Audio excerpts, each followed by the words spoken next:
Pertama-tama kita ucapkan syukur alhamdulillah kita bisa bertemu kembali dalam walaupun via Zoom gitu ya. Jadi ini saya ucapkan terima kasih teman-teman sudah bergabung semuanya di acara pagi hari ini. Gitu. Saya ucapkan Assalamualaikum warahmatullahi wabarakatuh. Selamat pagi, salam sejahtera untuk kita semua. Semoga kita tetap selalu sehat ya, dalam kondisi pandemi yang belum berakhir ini. Tentunya kesehatan terus kita upayakan, protokol kesehatan untuk COVID-19 tetap harus kita laksanakan, gitu ya. Mudah-mudahan semuanya segera berakhir dan pada pagi hari ini kami akan menyampaikan informasi update aktivitas erupsi Gunung Merapi yang terjadi tadi malam mau pukul 21 lebih ya, hampir pukul 12 ya. Ini bagaimana kondisinya dan kondisi seperti kondisi saat ini bagaimana dan juga potensi kedepannya seperti apa. Mohon izin untuk share dulu ya teman-teman.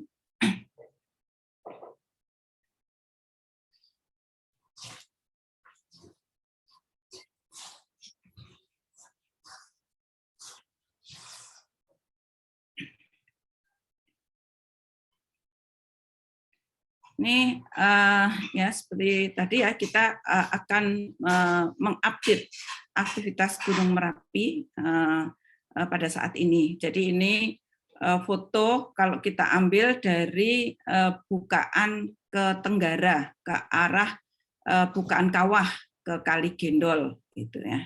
Jadi aktivitas awan panas ke Sungai Kali Gendol atau ke tenggara tadi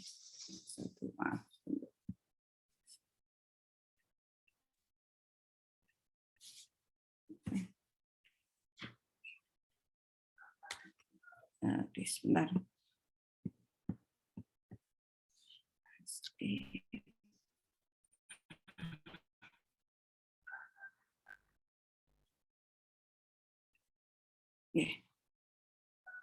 Aktivitas ke Kali Gendol tadi malam seperti apa gitu ya.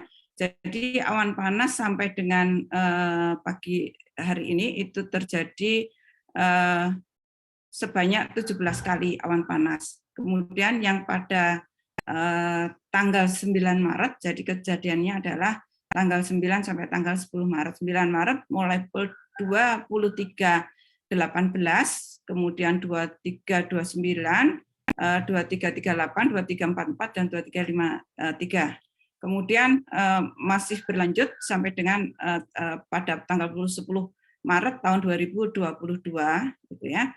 Nah, jarak luncur maksimal itu adalah sejauh 5 km. Jadi ini kalau kita lihat dari thermal cam kita bandingkan pada saat ke arah Kali Gendol atau ke tenggara terjadi terakhir awan panas pada tanggal 25 Juni tahun 2021. Kemudian ini adalah kejadian awan panas yang tadi malam ya. Kemudian tadi pagi alhamdulillah kita bisa menerbangkan drone pagi-pagi dan untuk mengkonfirmasi sejauh mana awan panas yang terjadi. Jadi awan panas ini terjadi luncurannya itu adalah sejauh 5 km. Jadi ini hasilnya kita ya. Jadi jarak antara puncak ke Kali Gendol titik akhir dari awan panas sejauh 5 km gitu. Kemudian bagaimana resume aktivitas Gunung Merapi per 10 Maret ya di per hari ini gitu ya. Jadi kalau kita lihat dari energinya gitu ya, terjadi lonjakan energi guguran awan panas itu pada 2 hari ini akibat rangkaian awan panas. Akhirnya 2 hari ini adalah tanggal 9 dan tanggal 10 ini ya. Jadi ini karena lonjakan energinya ini karena adanya awan panas tadi malam tanggal 9 dan hari ini. Nah ini dalam 1 minggu terakhir sebenarnya ini tidak ada aktivitas yang signifikan, gitu ya, fluktuatif sifatnya. Kemudian bagaimana gugurannya? Jadi kalau untuk seismisitas itu sampai dengan saat ini dominasinya itu adalah guguran yang rata-rata terjadi 140 kali per hari, dominannya ke arah barat daya, khususnya ke Kali Bebeng, gitu ya. Jarak luncur maksimum adalah 2,2 km. Jadi kemudian sekarang ini tadi malam terjadi kembali luncuran ke arah tenggara. Kemudian untuk seismisitas internal, jadi untuk kegempaan vulkanik dangkalnya, itu ya, atau VT-nya, itu rata-rata itu dalam satu minggu terakhir ini adalah sebanyak 1 kali per hari. Ya. Kemudian untuk MP-nya itu adalah 5 kali per hari. Kemudian untuk deformasi, ini kalau kita lihat ya, ini deformasinya pemendekan memang masih terus terjadi.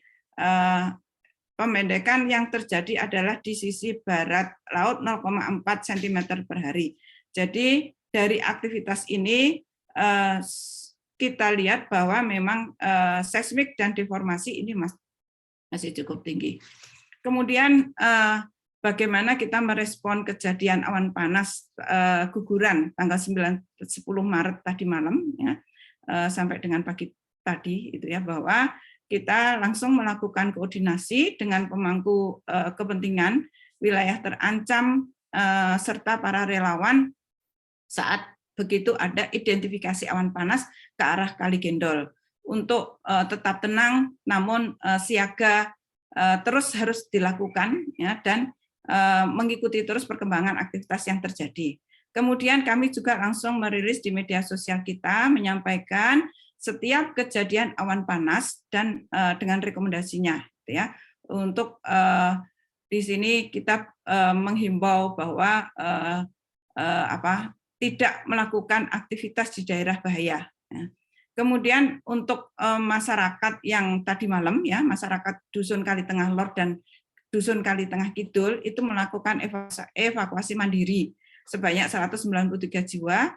Dari total penduduk 443 jiwa. Nah ini namun kondisi saat ini sudah awan panas sudah menurun, gitu ya, sehingga masyarakat ini kembali ke pemukimannya pada pagi hari ini. Kemudian potensi bahaya ke depannya seperti apa? Ya, jadi dari analisis drone 20 Februari tahun 2022 kemarin kita menghasilkan dapat mengambil data drone dengan volume kubah menghitung yang kita hitung kubah lava yang di tengah ya, seperti kita ketahui bahwa kubah lava sekarang ini kan ada yang di tengah, ada juga yang di barat daya. Untuk yang di tengah volumenya sebesar 3,2 juta meter kubik dan untuk yang di barat daya sebesar 1,6 juta meter kubik. Nah ini. Kemudian perbandingan terhadap periode sebelumnya ini menunjukkan kubah lava ini masih aktif gitu ya. Jadi walaupun untuk yang di tengah ini perkembangannya atau perkembangan kecepatan pertumbuhan kubah lava untuk ukuran Merapi ini relatif rendah gitu ya. Kemudian jarak luncuran awan panas guguran 9-10 Maret tahun 2022 ini masih dalam daerah bahaya yang kita tetapkan. Jadi potensi bahaya ke depan itu masih sama dan akan terus dievaluasi mengikuti perkembangan aktivitas vulkanik yang terjadi. Kemudian potensi bahayanya yang berupa guguran lava dan juga awan panas pada sektor selatan barat daya meliputi untuk Sungai Boyong sejauh 5 km, Sungai Bedok Rasak Bebeng sejauh 7 km, pada sektor tenggara untuk Kali Woro itu sejauh 3 km dan untuk Kali Gendol 5 km. Sedang untuk antisipasi erupsi yang sifatnya eksplosif nanti akan kita sampaikan bahwa jangkauan kemungkinan adanya erupsi eksplosi ini radiusnya adalah 3 km. Jadi ini besarannya atau potensi bahaya yang saat ini belum berubah seperti yang kemarin kita sampaikan. Kira-kira itu yang bisa kami sampaikan untuk teman-teman semua. Monggo silahkan kita untuk kalau ada pertanyaan. Monggo. Izin Bu Ani, Haris Bu. Oh iya, monggo Mas Haris, silakan Mas Haris. Bu Ani, yang pertama mungkin bisa dijelaskan apa sih penyebab rangkaian awan panas dari tadi malam itu sampai dini hari itu Bu? Kenapa kemudian ini intensitasnya lebih besar dan jaraknya lebih jauh begitu Bu? Yang kedua berarti ini BPTKG untuk masyarakat ya, terutama yang di Kali Tengah Lor dan Kali Tengah Kidul untuk sementara mungkin penegasan saja Bu, tidak perlu ada pengungsian ya Bu ya dengan kondisi sampai saat ini gitu. Ya. Terima kasih Bu. Oke, terima kasih Mas Haris. Oke, untuk pertama bagaimana prosesnya kejadian awan panas tadi malam ya. Jadi untuk ubah lava yang ada di tengah ya, ini kan aktivitas selama ini ada di sisi barat daya ya, begitu ada suplai magma kemudian langsung meluncur, sedangkan untuk yang di tengah ini kan ada sebenarnya kan masih terus tumbuh. Namun demikian karena posisinya benar-benar ada di tengah, dia kan stabil ya. Jadi guguran hanya ada di sekitar di dalam kawah tersebut. Nah, kemudian pada saat terjadi guguran yang tekanan atau suplai yang terus-menerus ini karena stabilnya tadi, maka magma yang ada di permukaan itu sifatnya dia ada proses pembekuan, ada pembebanan gitu ya, terus-menerus. Nah, sementara sebenarnya ini terus terjadi. Nah, begitu ada tekanan yang menerus ya, jadi ada akumulasi tekanan, kemudian yang pertumbuhan terus-menerus sehingga ada ketidakstabilan sisi di mana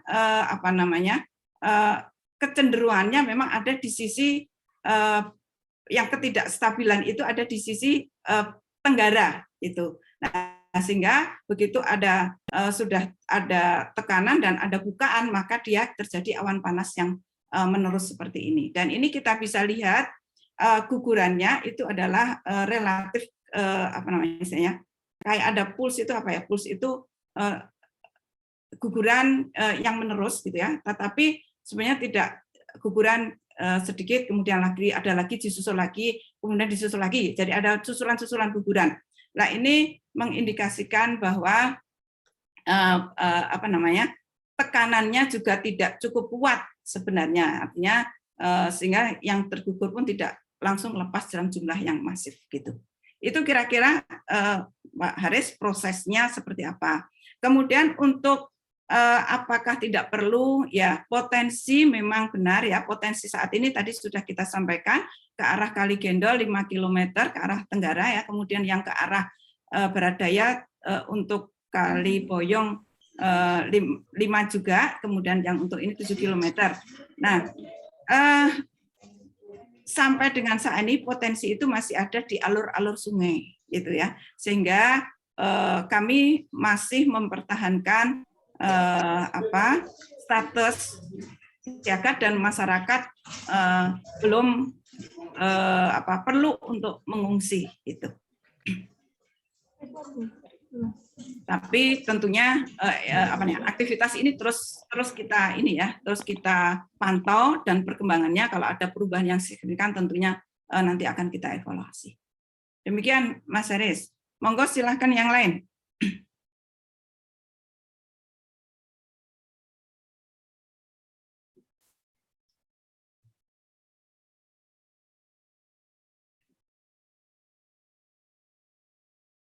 Oke, posisi kubah lava yang di tengah apakah masih stabil? Untuk posisi kubah lava tengah itu masih relatif stabil ya. Namun demikian tadi saya sampaikan ya, untuk yang di sisi Kali Gendol itu yang dekat dengan bukaan Kali Gendol ini ada kecenderungan ketidakstabilannya lebih tinggi karena dia ada di perengan menuju ke alur Kali Gendol itu. Monggo silakan untuk yang lain.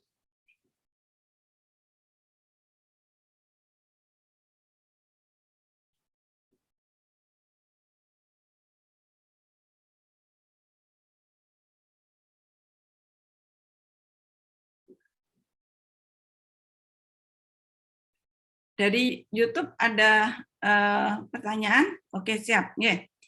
Bagaimana dengan dari Mas Slamet Riyadi,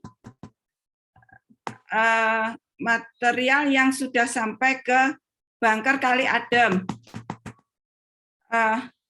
Ini seperti tadi saya sampaikan ya, bahwa untuk material yang terlepas itu sejauh 5 km, jadi masih di atasnya Kali Adem. Namun demikian untuk sementara untuk Kali Adem mungkin tidak dilakukan aktivitas di sana dulu, gitu ya. Itu. Jadi sejauh 5 km itu di atasnya Kali Adem, masih di atasnya Bangker sedikit gitu. Kemudian untuk perkembangan terkini apakah berpengaruh terhadap status Gunung Merapi. Status Gunung Merapi masih kita tetapkan sama, tadi sudah kita sampaikan ya, bahwa kondisi atau aktivitas Merapi saat ini masih belum membahayakan penduduk yang ada di area yang sudah, di luar area yang sudah kita tentukan potensi bahayanya tersebut. Itu. Kemudian pertanyaan berikutnya dari Mas Hendrawan CNN. Bu, apakah sudah adakah perhitungan berapa volume material yang diluncurkan akibat APG dan guguran yang diluncurkan sejak tadi malam? Mengingat Bu Hani tadi menyampaikan volumenya 3, juta km, sepertinya laporan mingguan terakhir. Bila misalnya volumenya berkurang, apakah ancaman bahayanya juga ikut berkurang? Oke. Untuk volumenya, kalau kita berdasarkan jarak luncurnya 5 km ini perkiraannya adalah sekitar 1 juta meter kubik. Ya. Itu perkiraan kita. Tapi nanti akan kita confirm dengan kondisi di lapangan seperti apa, kita akan lihat lebih lanjut ya untuk kepastiannya. Kemudian untuk apakah 3,2 itu memang minggu lalu ya, jadi 1 minggu yang lalu memang ya. Jadi situ potensi bahayanya dengan berkurangnya apakah berkurang?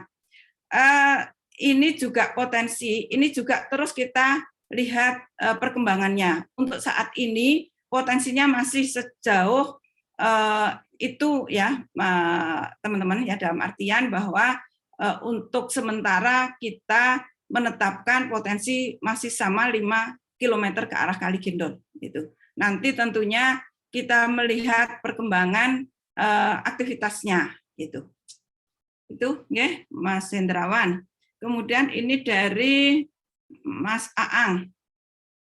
Izin tanya Bu, terkait dengan material yang kurang lebih 5 km di Sungai Kali Gendol, saat ini masih musim hujan. Warning sudah selalu disampaikan tiap saat seperti pada kolom rekomendasi, poin 2 dan 3. Apakah perlu ada penebalan kewaspadaan untuk sungai-sungai yang berhulu di Gendol, sungai di selatannya yang dekat pemukiman sekalipun tidak mengurangi kewaspadaan di semua hulu sungai seperti yang telah disebutkan, gitu ya. Ya, tentunya untuk kewaspadaan ya, rekomendasi kita tadi udah benar kita sampaikan ya, bahwa jarak luncurnya jarak potensi bahayanya ya 5, 7 dan 3 itu ya. Kemudian di sisi selatan, ya, saya kira kewaspadaan tentu harus terus kita lakukan ya, karena pertama ini musim hujan masih ada ya. tentunya lahar ini yang harus kita waspadai. Di mana kalau ada awan panas, material yang ada di puncak dengan adanya abu dan material yang lain, dan kemudian adanya potensi curah hujan yang cukup tinggi, maka potensi lahar juga ada, sehingga sekarang yang harus diwaspadai juga adalah tidak melakukan aktivitas di hulu sungai untuk mengantisipasi lahar, selain juga adanya awan panas. Gitu. Kemudian dari Mas Aziz Nugroho, status Merapi kan level 3 untuk wilayah Boyolali, bagaimana ya Bu? Terus kami yang berada di lereng Merapi untuk antisipasinya dan mendapatkan info cepat berkaitan dengan naiknya status. Oke, kami selalu memberikan atau menyampaikan informasi tentang aktivitas Gunung Merapi, seperti tadi malam pun juga kami terus menyampaikan, dan bisa terus diikuti di media-media kami, gitu ya, media kami, media sosial, kamu juga bisa juga melalui telepon ke pos-pos terdekat, ataupun juga bisa mengikuti dari radio yang kita sampaikan juga. Nah, juga dari YouTube channel kita, tentunya status aktivitas terus apabila tadi sampaikan kalau ada kenaikan akan segera kita lakukan dan kita evaluasi dan kita lakukan kenaikan aktivitasnya. Namun sampai dengan saat ini kita belum perlu menaikkan status aktivitas tersebut. Itu Mas Aziz Nugroho. Kemudian apakah untuk erupsi selanjutnya akan mengarah ke Tenggara lagi? Ya, ini potensi itu masih ada, ya. Potensi Barat Jaya juga masih ada, ya. Jadi artinya akan mengarah kemana erupsi ini, ke Barat Daya dan juga ke Tenggara. Jelas itu dua-duanya masih berpotensi. Itu. Ya. Kemudian apakah dari Pak Irfan, ya, apakah guguran awan panas berimbas pada peningkatan suhu di Jogja? Ya. Jadi untuk awan panas ini, untuk peningkatan suhu di Jogja tidak ada kaitannya secara langsung dengan aktivitas Gunung Merapi. Tentu ada kenaikan suhu di sekitar puncak Merapi, itu ya. Tetapi untuk Jogja secara keseluruhan, saya kira masih dipengaruhi oleh faktor iklim meteorologi yang lebih dominan. Itu. Kemudian dari Mas Terry Trihantara, apakah kejadian tadi malam sudah bisa diprediksikan, ada indikasi sebelumnya atau menunggu kejadian? Jadi potensi kejadian tadi malam itu selalu kita sampaikan, ya. Jadi tetapi memang waktu kapan itu tidak pernah diprediksi, tidak pernah bisa diprediksi. Jadi sehingga kenapa kita harus selalu siap siaga. Jadi kita selalu menyampaikan potensi ke arah Kali Gendol adalah sejauh 5 km, gitu ya. Nah ini kita berdasarkan data-data pemantauan kita, ya. Namun waktu memang tidak pernah bisa dipastikan kapan waktu terjadinya awan panas itu terjadi, gitu. Ya. Kemudian dari Mas Resen Arata, Bu, untuk kubah lava di sisi barat, apakah kemungkinan jarak luncurnya bisa melebihi radius 5 km seperti direkomendasikan? Seperti kita sampaikan, itu bisa terjadi. Jadi berdasarkan data yang ada, kalau kubah yang ada di sisi barat daya yang jumlahnya sekarang itu 1,6 juta meter kubik, secara masif itu turun, ya, karena ini posisinya di lereng, ya. Kemudian ada bisa kemungkinan secara keseluruhan itu turun, terus ditambah dengan material yang lama, maka jarak jangkaunya berdasarkan data-data tersebut itu bisa mencapai sampai dengan 6, sekian hampir 7 km, sehingga memang bisa lebih dari 5 km. Potensi itu ada, tapi seperti tadi pertanyaan sebelumnya, kapan itu terjadi, itu kita tidak bisa menentukan. Yeah. Dari Mbak Fitria Kusumawati, apakah radius zonasi berbahaya khususnya di area Tegal bertambah? Belum, ya.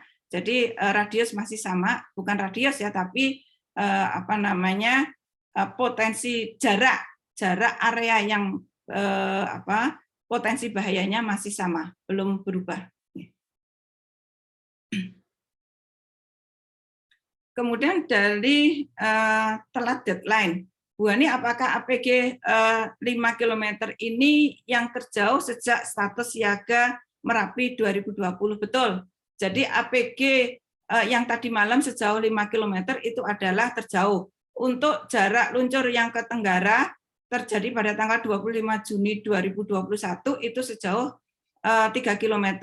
Dan juga untuk ke arah barat daya maksimum juga 3 km ya. Untuk sampai saat ini jarak terjauh adalah hari ini tadi malam ya 5 km.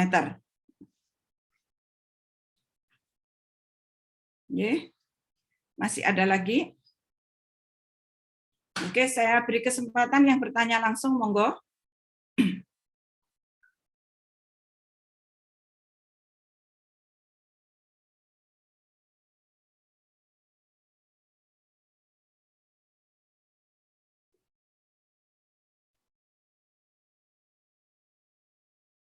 Oke, kalau sudah, saya kira berarti sudah jelas ya buat teman-teman semua. Sekali lagi, terima kasih atas bergabungnya teman-teman media pada siang hari ini yang telah membantu kami untuk menyampaikan informasi kepada masyarakat. Tentunya ini kita bersama-sama menghadapi Merapi saat ini. Oh, ini maaf, ini ada satu lagi nih susulan pertanyaan dari Mas Wahyu Irawanto ya. Masih adakah suplai mahmat dari dalam? Oh ya, betul, masih ada sampai saat ini ya. Jadi indikasi ini terlihat masih adanya vulkanik dangkal dan kegempaan multifase. Jadi ini indikasi masih adanya suplai permukaan ya. Jadi artinya walaupun ada, tapi ini sifatnya ada di permukaan ya. Dan juga tadi bahwa deformasi juga masih terus terjadi ya. Ini yang nanti yang tadi kita sampaikan bahwa ini terus akan kita pantau, perkembangannya akan kita sampaikan. Gitu. Oke, sekali lagi saya ucapkan terima kasih atas bergabungnya dalam siaran pada siang hari ini. Ya. Mudah-mudahan kita selalu dalam lindungan Allah Subhanahu Wa Taala, Tuhan Yang Maha Esa, dan segera semuanya berakhir, baik pandemi maupun aktivitas erupsi Gunung Merapi yang sudah terjadi sejak tanggal 4 Januari yang memasuki fase erupsi 4 Januari tahun 2021, artinya sudah lebih dari 1 tahun lebih 2 bulan ya. Jadi sudah 1 tahun 2 bulan erupsi Merapi yang sifatnya evosif ini berlangsung. Ya, tentunya kesiapsiagaan harus terus kita lakukan. Informasi terus dari kami akan kita sampaikan. Masyarakat tentunya kami harap terus ikuti arahan dari pemerintah daerah. Ya. Jadi sinergi dari kita semua, kerjasama dari kita semua ini tentunya akan memberikan keselamatan. Mudah-mudahan masyarakat yang ada di sekitar Merapi selamat dari bahaya ancaman erupsi Gunung Merapi ini. Terima kasih sekali lagi saya ucapkan protokol kesehatan masih harus tetap kita lakukan, gitu ya, karena COVID belum dinyatakan berakhir dan ini sepertinya memang masih terus ada gejala-gejala walaupun sepertinya lebih ringan gejalanya, tapi tetap kita harus hati-hati dalam menghadapi semuanya ini. Sekali lagi terima kasih. Wassalamualaikum warahmatullahi wabarakatuh.